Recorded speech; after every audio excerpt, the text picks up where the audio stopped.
নুসরাত ফারিয়া যেতে চেয়েছিলেন থাইল্যান্ডে, স্থান হলো জেলখানাতে। গত 18ই মে 2025 হজরত শাহজালাল আন্তর্জাতিক বিমানবন্দর থেকে তিনি ইমিগ্রেশন পুলিশ কর্তৃক আটক হয়েছেন। তার বিরুদ্ধে বৈষম্য বিরোধী ছাত্র আন্দোলনের সময় ছাত্র হত্যার মামলায় ভাটারা থানায় একটি মামলা ছিল। সেই মামলায় তাকে গ্রেপ্তার দেখানো হয়েছে। সেখান থেকে তাকে প্রথমে নেওয়া হয় ডিবি কার্যালয় এবং পরবর্তীতে আদালতে তোলা হলে তাকে মহামান্য আদালত শুনানি শেষে জেলখানায় প্রেরণের আদেশ দেন। নুসরাত ফারিয়া তার ক্যারিয়ার নিয়ে কোনো আলোচনায় না থাকলেও বেশিরভাগ সময় তিনি আলোচনায় ছিলেন তার ব্যক্তিগত জীবন নিয়ে। কথিত আছে জুনায়েদ আহমেদ পলক, সাবেক আইসিটি মন্ত্রী, তার মন খারাপ হলেই নাকি নুসরাত ফারিয়াকে যেতে হতো তার মনোরঞ্জনের জন্য।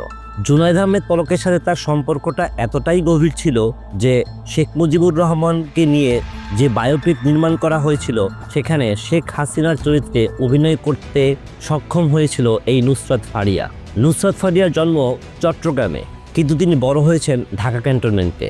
ছোটবেলা থেকেই তার ইচ্ছে ছিল তিনি একজন আর্মি অফিসার হবেন, কিন্তু সময়ের পরিবর্তনে তার সেই ইচ্ছাটা পরিবর্তিত হয়েছে। তিনি পা রাখেন শোবিজ অঙ্গনে। তার শোবিজে থাকার এই সময়টা দীর্ঘ প্রায় 1 যুগেরও বেশি সময় ধরে। তার ক্যারিয়ার শুরু হয় প্রথমত একজন রেডিও জকি দিয়ে। পরবর্তীতে তিনি নায়িকা, গায়িকা, উপস্থাপিকা এবং মডেল এই 4টি রূপেই শোবিজ অঙ্গনকে দাপিয়ে বেড়ানোর চেষ্টা করেছেন, কিন্তু তিনি কোনো ক্ষেত্রেই খুব একটা সফল হতে পারেননি। তার হয়তো কিছু সাময়িক সাফল্য এসেছে, কিন্তু তিনি দীর্ঘমেয়াদী দর্শকদের মনে স্থান করে নিতে পারেননি।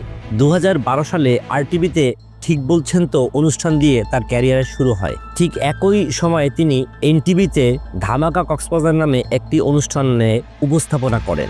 2014 সালে রেদওয়ান রনির মরিচিকা নামক একটি ছবিতে তিনি চুক্তিবদ্ধ হন, কিন্তু সেই ছবি পরবর্তীতে আর আলোর মুখ দেখেনি। 2015 সালে বাংলাদেশ ভারত যৌথ প্রযোজনায় নির্মিত আশিকি ছবি দিয়ে তার বড় পর্দায় পথ চলা শুরু হয়। এরপরে তিনি বস 2, হিরো 420, শাহেনশাহ ইত্যাদি বিভিন্ন ছবিতে অভিনয় করেছেন, কিন্তু কোনো ছবিতেই তিনি খুব বেশি জনপ্রিয়তা পাননি। তারপর তিনি একবার বাগিয়ে নিয়েছিলেন মেরিল প্রথম আলোর একটি পুরস্কার। পটাকা গান গেয়ে তিনি মোটামুটি একটি গায়িকা হিসাবে পরিচিতি পেয়েছিলেন। ব্যক্তিগত জীবনে তিনি একটি মাল্টিন্যাশনাল টেলিকমিউনিকেশন কোম্পানির একজন ব্যক্তির সাথে দীর্ঘ 9 বছরের প্রেমে যুক্ত ছিলেন এবং 2018 সালে তাদের মধ্যে বাগদান হয়েছিল। কিন্তু ফ্যাসিস্ট সরকারের সাবেক আইসিটি মন্ত্রী জুনায়েদ আহমেদের মনোরঞ্জন করার জন্য তার দীর্ঘ 9 বছরের প্রেম এবং বাগদানকে অস্বীকার করেছিলেন। তিনি চেয়েছিলেন পলককে খুশি করে আওয়ামী লীগের টিকিট বাগিয়ে নিতে। পলকের যখনই মাথা ব্যথা হতো,